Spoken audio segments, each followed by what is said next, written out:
I was not wrong. Bayern Munich 2, Real Madrid 1. I was wrong on one thing though. This scoreline. I said Bayern Munich was going to win 3-1 instead of 2-1. That's something I was wrong on. But we should have scored more. We should have scored more. And I think Real Madrid should have also scored more. Let's look at the facts. 20 shots both for Bayern Munich and Real Madrid. But Bayern Munich had 2.99 expected goals and Real Madrid had 1.97. So you can't even say that Real Madrid had the better chances or whatever it's called. I don't know. Anyway, I think overall it's a good game. It's a good game for me. I didn't like in the end the last 20 minutes how Real Madrid suddenly woke up after scoring out of nowhere. They just started hammering and trying to do something. You know, after Kylian Mbappe scored with that lovely assist by Trent Alexander-Arnold. You know, Tuchel should, have a word with him if he wants to have a chance at the World Cup. You cannot bring or drop, I would say, Trent Alexander-Arnold. That's your main man. But that's besides the point. I'm not even English, so I should not be caring. Don't even bring him. For the sake of Norway, don't bring him. But overall, 2-1. It's a good game. I'm very happy with the result. I'm very happy with the way we came on. We weren't really pragmatic. I really loved what we were doing. Sure, some fouls went our way. Some fouls went their way. It is what it is. That's how football is. But all in all, no referee scandals. No dodgy stuff happening with the referee. So I'm happy with that. Bayern Munich clearly won that game. Bayern Munich was obviously the better team. And guess what? Michael Olise was just a sensational, absolute, pure, magical, amazing. I don't even know what to say. Just watching Michael Olise, it's just sensational. I'm happy. I'm happy to see my team play. Luis Diaz does the same thing. I get excited seeing him. But Harry Kane, man, oh man. First half, he was being locked down by Dean Huijsen. And I was really surprised by how good Dean Huijsen was playing. And I even said in my first half match reaction that Dean Huijsen was the better player. Or was Real Madrid's best player. But wow, oh wow. Harry Kane woke up. The start of the second half, Olise, of course, does a great run, gives a nice ball to Harry Kane right in front of the 16-yard box, and Harry Kane just whips it into the corner, right-hand side of the corner, left-hand side for the keeper, and the keeper can't really do much with it, unfortunately. It's just a well-striking ball. Or stricken, I don't know how to say it in English, but yeah, stricken ball. All in all, I'm happy with the result. I'm really happy with how my players played. But one of the things that I didn't really like is how Vinicius Jr. was so open so many times. But that's more so a fullback issue rather than a football team issue. It's just the player we had there. It was Lima. Of course, it's going to be a struggle. Upamecano was more so dueling him compared to Lima. And that's because at least Upamecano has this pace that Lima lacks, and he also has the defensive IQ that Lima lacks compared to, So Upamecano is just better defensively. So obviously when Vinicius Jr. went wide, Upamecano was following him and trailing him behind. But I just think Real Madrid kind of played wrong today. I think they should have really, really, really capitalized on us being very poor on the wings and just attacking from the wing rather than trying to go very much in the middle. And I think it's something that they started to clock and understand in the end of the game, but it was a little bit too late for that. One thing that I also want to say is that Vinicius Jr. was just horrible all in all. Vinicius Jr. was just bad. And I'm not saying that he was a bad player today.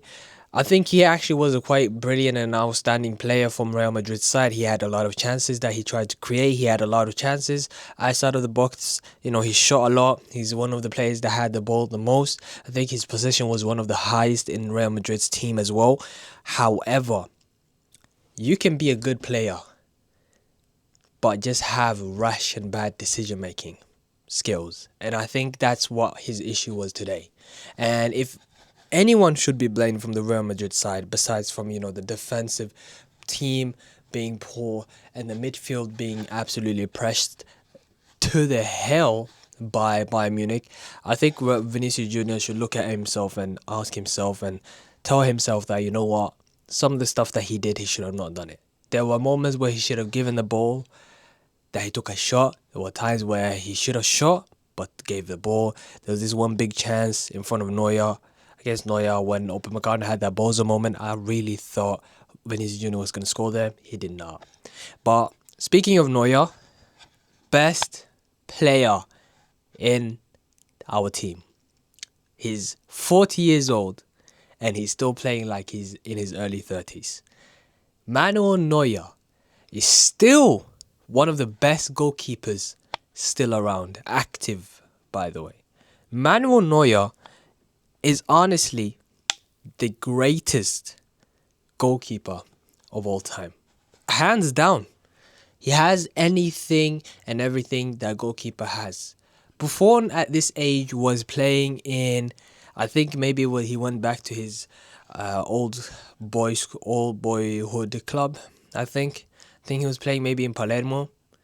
I'm a little bit uncertain. I think he was playing in Palermo this time around when he was 40. Maybe he was at the tail end of, Juventus stint. I'm a little bit uncertain. I don't remember exactly where Buffon was, but the only keeper that I can remember is Buffon. And normally the conversation is who's better, Buffon or Neuer? But Neuer just has it all. He has won in 2 different decades, the Champions League. He has won the sextuple and the quintuple in 2 different decades. He has the World Cup on his in his name. This is a man that has had a career that has spanned for almost 2 decades now. Or a little bit over maybe a little bit more than 2 decades. But that's besides the point. The point is, this guy is just a sensational player. And I am very surprised by how great of a player he is. And still is. There were talks about, after him fracturing his leg, that there were talks about him just retiring after that. And that was like when Nagelsmann was still around and with us. So I'm very surprised by how much and how good he still is. Even 2 years later and 3 years later, we have had Nagelsmann. He's still a great keeper. We had Tuchel, great keeper. Now we have Company. He's still a great keeper. 3 managers, and he's still doing amazingly well. I don't know. I don't even know what to say. Manuel Neuer is my man of the match for the team and for the game in general. I think he should get the UCL man of the match. The saves that he did were unreal. There were some shots that I thought should have gone in that didn't. And I'm really just surprised by how good of a goalkeeper he was today. He really saved us. Defensively, I think Bayern Munich was a little bit poor today. But it was a little bit expected when you see the backline that we have. We had Jonathan Tah and Upamecano. I think Upamecano actually had a great game, but of course he has that Bozo gene in him. When everyone is watching him, somehow he has that one mistake in him that just makes him fall off from a superstar to whatever as player he used to be sometimes. And that's just what happens. It's just, when the pressure gets a little bit too much, sometimes you crumble a little bit. You know what they say? Pressure makes diamonds, but cocaine makes crack. So, I think overall I'm very happy with the result. I think it has been very great to see how we play. And, another thing that I also want to add is that Olise has been questioned a lot this season. Harry Kane has been questioned a lot this season. The questions were, are they the players that they should be? Are they the players that people are speaking about and rating so highly? Do they deserve all these credits? Do they deserve the credit that they're being given? Should Olise even be in the same category as Bukayo Saka and Lamine Yamal and these right wingers in the world? And honestly, I think after today, I think the answer is quite clear. Marco Olise is the best right winger after Lamine Yamal. I think he doesn't get the prop that he deserves because obviously he plays with Bayern Munich, which is one of the biggest teams in the world, but they're also the biggest team in the Bundesliga. So, of course, whatever he does in the Bundesliga will be minimized and looked down upon and not be appreciated the same way that, the La Liga is being appreciated and plays in the La Liga. And I think, honestly, La Liga is not even that much better than the Bundesliga when it comes to the quality of players. Sure, it looks better to watch the La Liga because of the style of play, but I don't think quality for quality, team for team, that the Bundesliga is that much worse than the La Liga. I always say that when you're looking at quality, the Premier League, of course, is the number one. It's the Super League. I mean, a team like Burnley that just gets nearly promoted is using the same amount of money that Bayern Munich used. They're using Southampton used more money than Bayern Munich used this summer. I mean, Southampton was compete and Burnley were competing for the same type of player as AC Milan. You know, a club giant, a historical giant. So I think when you're supposed to rank it, it's always been Premier League number 1, Bundesliga number 3, and La Liga number 2, and then the Serie A number 4. That's how I look at it now, the new power ranking system, where, you know, you even look at the Champions League and you see how even the Serie A struggles with it. I think the reason that the title race over there is so competitive is because everyone is so bad. And I love Italian football sometimes. I was in Rome last week. So, I mean, I do enjoy sometimes watching some Italian football, but my point still stands.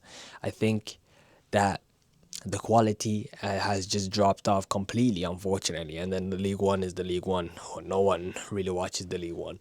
But yeah, man, I've been speaking a little bit for too long. I don't want to hold you guys prisoners. I have to go and sleep, and I have to go and take an allergy tablet. As you guys can see, my eye is itching. But yeah, thank you guys for watching. Comment down below what your thoughts are in the game, and do you guys even think that Bayern Munich can somehow, some way lose in the Allianz Arena? I don't know. You guys let me know on that. I mean, I highly doubt it now that Tchouaméni also has his second yellow card, or third. Yeah, second, I think. No, but it doesn't matter. He has he gained a yellow card, and now he can't play. That's the most important part. But yeah, comment down below what you guys think. Do you guys think I'm very much spot on? I don't know. I'm very tired right now. I came home yesterday at like 1 o'clock, and then I had work at 8:30. So I'm not in the brightest of energies. I should be ecstatic right now, but honestly, I'm not. I'm just too tired to be ecstatic. And I would be lying if I was just like saying, yeah, I'm jumping around, oh my god, look at us, blah blah blah.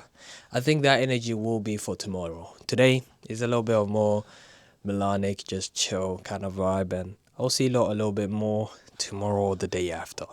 Thank you guys for watching, and yeah, make sure you subscribe if you enjoyed the video, and peace.